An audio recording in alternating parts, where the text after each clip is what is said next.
Assalamualaikum warahmatullahi wabarakatuh. Perkenalkan, nama saya Dwi Ratnayadi Tara, NPM 1922010118. Saya di sini akan memberikan promosi kesehatan yang bertemakan pola tidur dan aktivitas pada anak usia toddler. Yang pertama yaitu definisi tidur bagi anak usia toddler. Tidur merupakan keadaan hilangnya kesadaran secara normal dan periodik. Dan tidur merupakan suatu keadaan tidak sadar yang dialami seseorang tersebut dan dapat dibangunkan kembali dengan indera atau rangsangan yang cukup. Di sisi lain, tidur juga merupakan prioritas utama bagi anak, dan tidur menjadi salah satu bentuk adaptasi terhadap lingkungannya.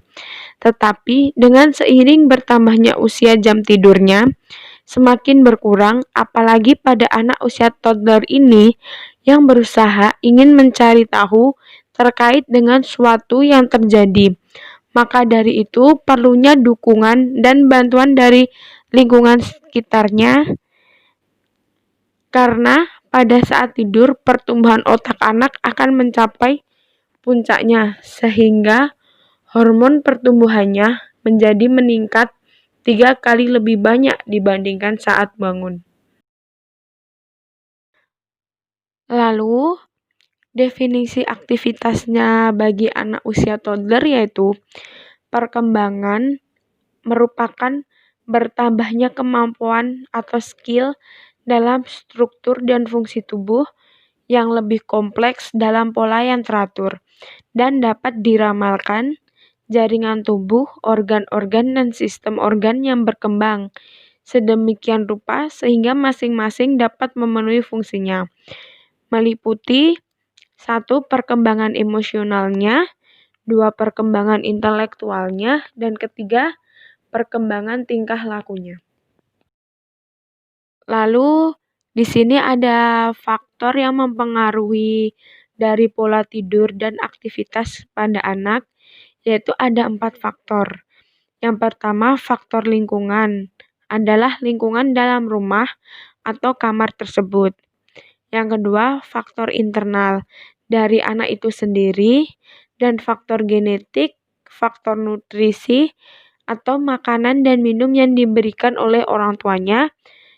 Lalu yang terakhir, apabila anak itu sakit. Lalu, dari faktor tersebut dapat memunculkan gangguan tidur.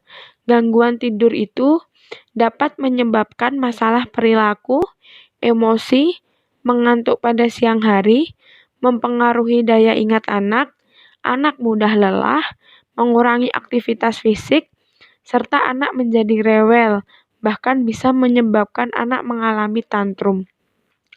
Maka dari itu, orang tua sangat berperan penting dalam pembentukan pola tidur kepada anak.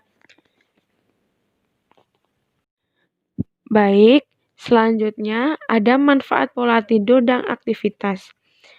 Manfaat dari pola tidur itu sendiri yaitu 1. Untuk melindungi tubuhnya, 2. Konservasi energi, 3. Restorasi otak, 4. Homeostasis, 5. Meningkatkan fungsi imunitas, dan yang terakhir regulasi suhu tubuh. Dan pola aktivitasnya yaitu 1. Membantu pertumbuhan tulang dan otot, 3. Mengasah keterampilan gerak, interaksi sosial, 4. Perkembangan otak, 5. Anak dapat berjalan dengan lebih cepat, dan yang keenam yaitu anak bisa merasakan kegembiraan dan lebih percaya diri. Lalu, dari semua yang telah saya sampaikan, ada juga dampak dari kualitas tidur dan aktivitas anak, yaitu dampak yang meliputi di antara lain adalah aktivitas sehari-hari anak itu dapat mengacu pada dampak anak menjadi rewel, lemah, koordinasi muskularnya buruk, serta daya tahan tubuhnya menurun. Sedangkan dampak psikologinya yaitu emosi, labil, cemas, tidak konsentrasi, dan kemampuan kognitifnya menurun.